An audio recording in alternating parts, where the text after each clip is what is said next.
Bound on Ross.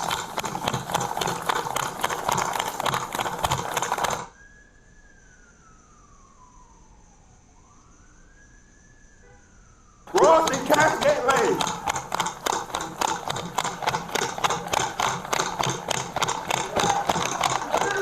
Shut the fuck up. See you wipe your head. Give me your hand. Give me your hand. Give me your hand. You might get sprayed in this. Hey. Hey, Mike. Hey, bro. Watch out, watch out.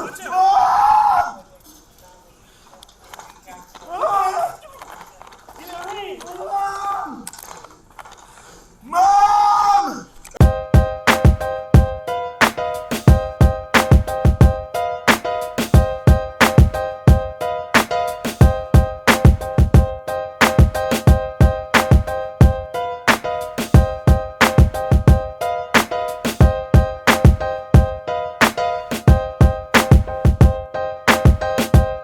Year, what's shaking, y'all? This Talented TV. We back for another one. Y'all know what time it is, man. Definitely hit that subscribe button. Definitely hit that like button. Share the video, and for sure, leave a comment in the bottom. Let's talk about it. Let's talk about it. Let's talk about it. Anyway, today I'm bringing forth an interview that was done with Stephen A. Smith by Will Kane. Y'all should know Will Kane if you don't.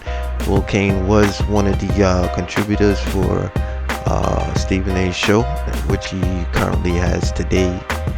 Basically, First Take is what we're talking about.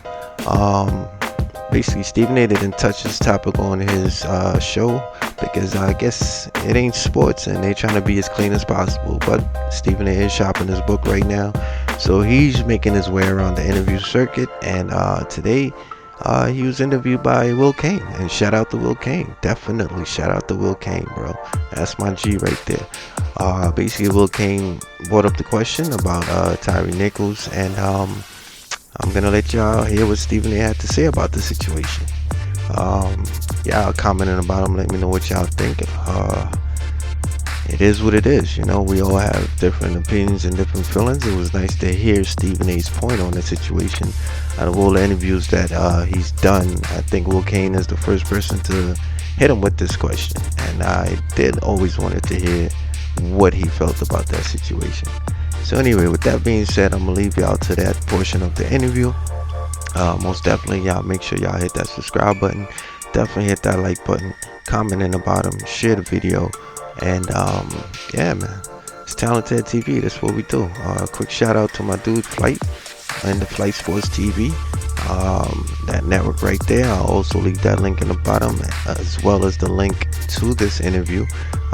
Shout out to Will Kane once again and the Fox News Network, most definitely. But like I said, man, y'all hit that subscribe button, y'all hit that like button, y'all leave a comment in the bottom, y'all share the video. Once again, shout out to Flight Sports TV, shout out to my dude Militant Keem, shout out to my guy Brody for sure, and most importantly, oh my god, shout out to me and Talented TV. Yeah. A lot of us in the black community that are successful are incredibly authentic to who we are, and as it pertains to our love for our own community, we're just fair-minded. And when wrong is wrong, wrong is wrong. And you're just going to call it like you see it, and that's what comes with it. So I actually wanted to introduce the topic of race as well, because I want, you know, I think in a different world, you and I would have done this on Monday morning on First Take. You know, we would have talked about maybe, I don't know if there's enough of a connection to sports, but Tyree Nichols. Yes, we would have talked about it.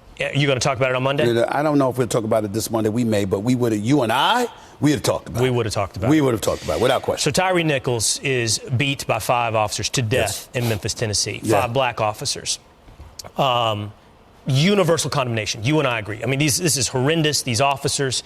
I like what one of my colleagues, Dan Bongino, said. I don't think this is a training issue. This is a personnel issue. Sometimes there's bad people in this world who do bad things, and they need to be held to account and justice. The question is, as we do in these instances, is there a larger conversation about policing and race? Without question. I think that without question, there's a larger conversation because, see, this is what everybody needs to understand.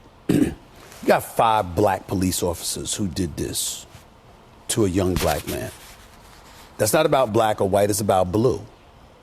And when you have rogue officers, because clearly they are rogue, and Dan Bongino was right and accurate in pointing that out. The point is that you're a part of the problem when you stand and do nothing. and you're in a position to do something. If you are a police officer, you're in a position to do something. Those 5 police officers, none of y'all knew to do the right thing.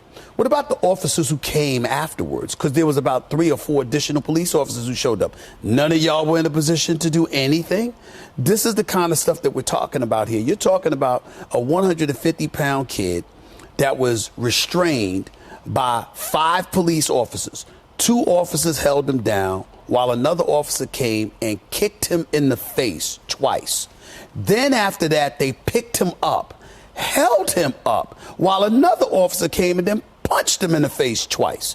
Then another officer came while he was still being held, clearly out of it, and you hit him with batons or nightsticks. I mean, you've got to be kidding me. And then think about it, it was caught by a surveillance camera across the street. The body cams didn't reveal all of that because they literally had covered up the body cams and was yelling and screaming as if they were trying to restrain him when the overhead satellite cam showed they already had him restrained and detained, and you still did what you did. And so when you see something like that, as heinous as it is, as far as I'm concerned, they should never be let out of prison. They should get a life sentence, as far as I'm concerned, all 5 of them. That's number 1. Number 2, when we talk about things systemically, we've had situations in the past. You had Freddie Gray's situation. There were black officers as well. But there was also obviously been many cases where it involved white officers, where it involved people being shot in the back.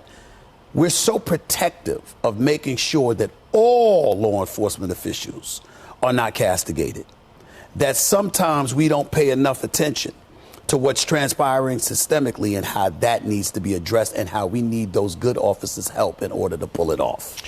And so what I'm saying is that has to be a priority to call on the police officers, to look them dead in the face and say, you know you're better. You know you're better than no good officers that did what they did. Yeah. You know you would never do something like that. So rather than just Dan Bongino, who used to be associated with Secret Service, obviously, who does a great job for you guys because I like him, rather than him calling out and being protective of law enforcement, why don't you in law enforcement be protective of law enforcement by saying, that's them, that ain't us?